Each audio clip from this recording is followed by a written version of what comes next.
वैदिक साहित्य धार्मिक और ऐतिहासिक महत्व के साथ भारत का समृद्ध प्राचीन साहित्य है। वैदिक साहित्य से हमें आर्य सभ्यता के सामाजिक, राजनीतिक और आर्थिक संबंधों का बोध होता है और यह प्राचीन भारतीय साहित्य का प्रमुख स्रोत है।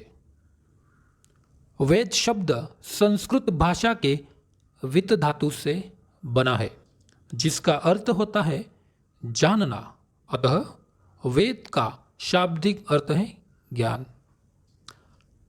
वैदिक साहित्य दो प्रकार के होते हैं, श्रुति वैदिक साहित्य और स्मृति वैदिक साहित्य।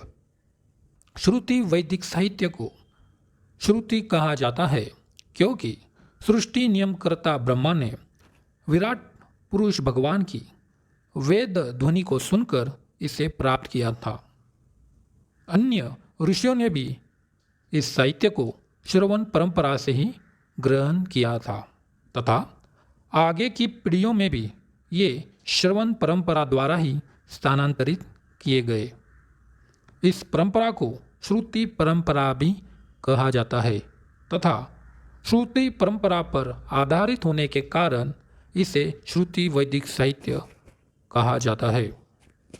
श्रुति वैदिक साहित्य में मुख्यतः 4 वेद आते हैं, ऋग्वेद, यजुर्वेद, सामवेद और अथर्ववेद। प्रत्येक वेद 4 भागों में विभाजित होता है। प्रथम भाग संहिता जो मंत्र भाग है, द्वितीय भाग ब्राह्मण ग्रंथ जिसमें कर्मकांड की विवेचना की गई है, तृतीय भाग आरण्यक जिसमें कर्मकांड के पीछे के उद्देश्य की विवेचना की गई है, और चतुर्थ भाग उपनिषद जिसमें परमेश्वर, परमात्मा, ब्रह्म और आत्मा के स्वभाव और संबंध का बहुत ही दार्शनिक और ज्ञानपूर्वक वर्णन किया गया है। अभी हम स्मृति वैदिक साहित्य के बारे में संक्षिप्त चर्चा करेंगे। स्मृति वैदिक साहित्य चारों वेदों के ज्ञान को व्यवस्थित या विषयबद्ध कर ऋषियों ने लोगों को इसे समझाया। उन्होंने इस ज्ञान को लिपिबद्ध कर उस पर अनेक ग्रंथ बना दिए जिसे स्मृति ग्रंथ या स्मृति वैदिक साहित्य कहते हैं। स्मृति वैदिक साहित्य में मुख्यतः वेदांग, उपवेद, उपांग, दर्शन और आगम आते हैं। वेदांग वेदार्थ ज्ञान में सहायक शास्त्र को ही वेदांग कहा जाता है।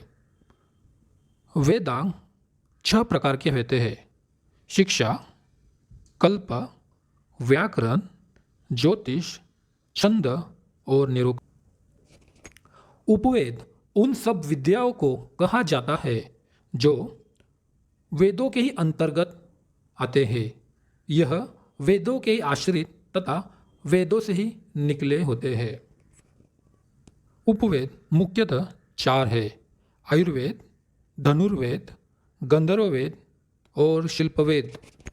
उपांग जीवन का ज्ञान प्राप्त करने का निर्देश है। यह बहुत ही बुनियादी सिद्धांतों या अवधारणाओं से शुरू होता है। उपांग 4 प्रकार के हैं। पहला न्याय, दूसरा मीमांसा, तीसरा इतिहास और पुराण और अंतिम उपांग धर्मशास्त्र है। दर्शन उस विद्या को कहा जाता है जिसके द्वारा तत्व का ज्ञान हो सके। तत्व दर्शन या दर्शन का अर्थ है तत्व का ज्ञान। मानव के दुखों की निवृत्ति के लिए और तत्व का ज्ञान कराने के लिए ही भारत में दर्शन का जन्म हुआ। हृदय की मोह माया की गांठ तभी खुलती है और शोक तथा संशय तभी दूर होते हैं जब एक सत्य का दर्शन होता है। दर्शन 6 प्रकार के होते हैं, सांख्य, योग, न्याय, वैशेषिक, मीमांसा और वेदांत। वेदांत का शाब्दिक अर्थ है वेदों का अंत। आरंभ में उपनिषदों के लिए वेदांत शब्द का प्रयोग हुआ, किंतु बाद में उपनिषदों के सिद्धांतों को आधार मानकर जिन विचारों का विकास हुआ उनके लिए भी वेदांत शब्द का प्रयोग होने लगा। वेदांत 6 प्रकार के होते हैं।